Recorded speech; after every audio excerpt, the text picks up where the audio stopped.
over the years, we've done pretty much everything together. We would sneak out of school early to catch an episode of The Cosby Show before track practice. We would sing Me and Julio down by the schoolyard, pretty much any chance we got on the ride. We even made up our own language. A few weeks ago, Jess's dad called me her partner in crime, and I'm not really quite sure why. Because the only thing illegal we've ever done, well, that we got caught doing, was riding our bikes on the highway. Jess explained to the state trooper that we took a wrong turn on our bike ride, and it was faster to jump on 495 to one exit than it was to go back roads. He turned around, shook his head, and laughed at her, and then he let us go and didn't even call our parents. But that's what Jess does. She has a way of making people laugh and brightening every room she walks into. She is the friend that is and will always be there for you, whether she lives 5 minutes up the road on Felker Ave or 5,000 miles away in Hawaii. When we were in college, she sent me a letter, and in it she said, I went to visit Di last weekend, and I met this kid named Andy. He's so hot and his eyes are wicked blue. I can't wait to So a few weeks later, I went to visit Jess and Andy, and although they tried to play it off like they were just friends, I think we could all see that there was a little something more there. We didn't hear much more about Andy, and then Jess moved to Hawaii, and a few summers later she was home. We were all planning on going to the Pearl Jam concert. She said, I think I'm gonna meet you guys there. I'm gonna drive over with Andy, I made him get a ticket. Well, I watched the show with the two of them from the lawn that night, and after seeing the way they looked at each other, there was no way they were gonna convince me or anybody else that they were just friends. A couple days later, Jess said, Andy says he's gonna marry me. And I said, well, do you want to marry him? And she said, someday. Well, someday is finally here. Andy, I want to thank you for loving my best friend and for brightening her days like she's done for all of us for so many years. You're so much more than the kid with the wicked blue eyes that she told me about in the letter. And I want to thank you for being her family and taking care of her and Pocket and Rhodey while you guys are in Hawaii. But you can feel free to move home anytime. If everyone would please raise your glasses. Jessica and Andy, I love you both so much. I hope your days are filled with laughter. I hope you laugh. I hope the good always outweighs the bad. And I hope that you love each other more and more with every passing year. Cheers. Memories. I met Andy the first day of kindergarten. And it was kind of funny. The very first 5 minutes, I walk in and I'm new, like we all were. And, like in the first 5 minutes, Andy's the coolest kid in the room because he has a group of guys surrounding him because he's showing them his wiggly tooth. And I thought to myself, this guy is wicked hot and he has wicked blue eyes.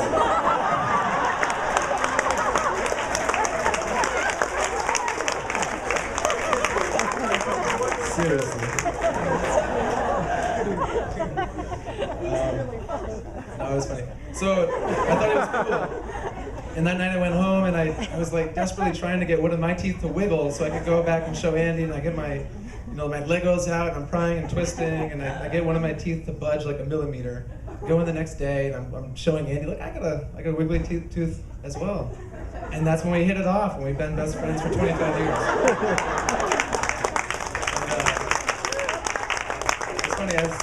It's so hard when you know somebody for that long to, figure out what stories to tell. And as I was searching through my, my mind and thinking of all the good stories and memories that we share, it's funny that we did bond over teeth, because I realized it would be a sort of theme in our friendship, or rather the losing of our teeth or losing a body part was sort of the theme. And I'll tell you why. So I was thinking back to the summer before first grade. We were out in a baseball camp. Andy and I are standing there in the field, and Rich Roy, sort of older, bigger kid, is taking some practice swings with a metal bat and just clocks Andy like right in the head. Now, had that been me standing there, it would have hit me directly in the stomach. Maybe tucked a few ribs. Unfortunately, it was Andy's head. And he got rushed to the emergency room, got some stitches, and he was fine afterwards. And then in second grade, I remember we were getting off the school bus, and Andy's brother Matt was carrying an instrument, case, slipped out of his hand, hit Andy right in the face, and chipped off one of his teeth. Now, a year later, Andy and I are in the shower together. We're 7, 8 maybe. And our 2 sisters are there playing a practical joke, and one, Kate, I think it was, goes to push the shower door right into Andy's face and re-chips the same tooth. In 4th grade. I'm pitching, it's Little League, I'm pitching, Andy's a shortstop, a line drive right to his face. Blood, my dad comes out to the field and carries Andy off, and then to the hospital. We also used to, so the Matzicks were like a second family to me, and Andy was like a brother, and we take family vacations to go skiing. On our very first ski trip, 3 minutes into it, we get out the toboggan, we're cruising down the hill. My older brother accidentally kicks Andy in the head with his boot, knocks him unconscious. So it just keeps going. We were together when Andy broke his wrist skateboarding on the half pipe. We were together when another snowboarding trip when Andy broke his tailbone. And then a couple of years ago, we were together with our group of guys from Chatham, our crew, when Mike pushed Andy into the bushes and broke his ribs. It was a tackle. He landed on it. So I think at this point, after learning this for 25 years, I've come to a few conclusions. One is, Andy should be separated for any sharp objects, no large metal. Nobody, tonight, nobody push any doors into his face. And if you feel like just tackling Andy later on tonight, just don't. I'm not wearing boots. The other thing I learned is we need to give Andy's mom, Marcia, a huge round of applause for the nerves of steel it must have taken to endure these accidents.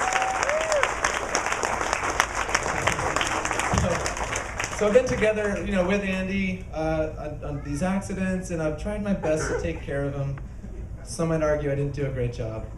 But today's his wedding day, and so I want to pass on the torch to Jess. And so I'd like to bequeath to Jess the official Andy Matzik first aid kit. It has everything you need to know for swinging low bats and potential man tackles into the bushes.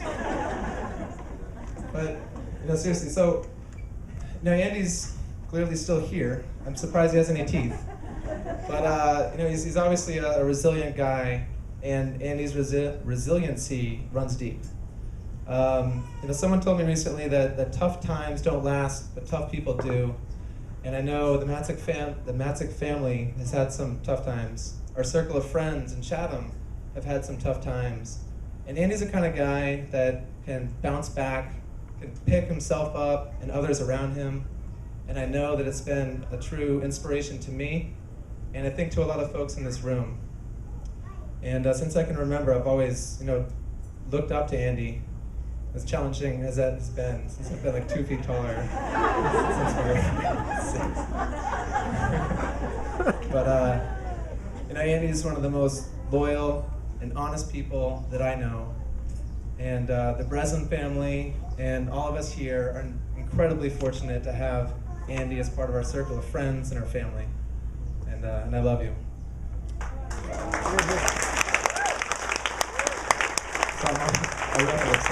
So we're also incredibly lucky and fortunate to know and love Jess. So one of my favorite Jess stories happened at Will Horn's wedding. It was the end of the night. We're leaving the reception. Andy and Jess are outside. Now, I think we all know Jess has a really strong Boston accent. So Jess goes to me, "Where's Kai?" And I say, "The car keys?" "Jess, I really don't think you should be driving right now." She says, "No, where's Kai?" I said, "Oh, I get it, we're talking Hawaiian." "Where's Kai?" High five. And she says, "No, where's Carly, Andy's sister?" I said, "Oh, Carly." I have no idea. But I should probably take over the search party, because at this rate, finding Carly's gonna take all night. But it's part of what makes Jess so awesome.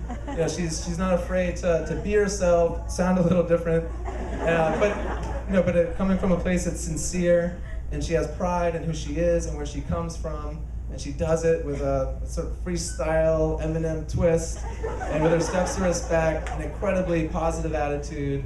And as I've come to know you, Jess, I love you as well.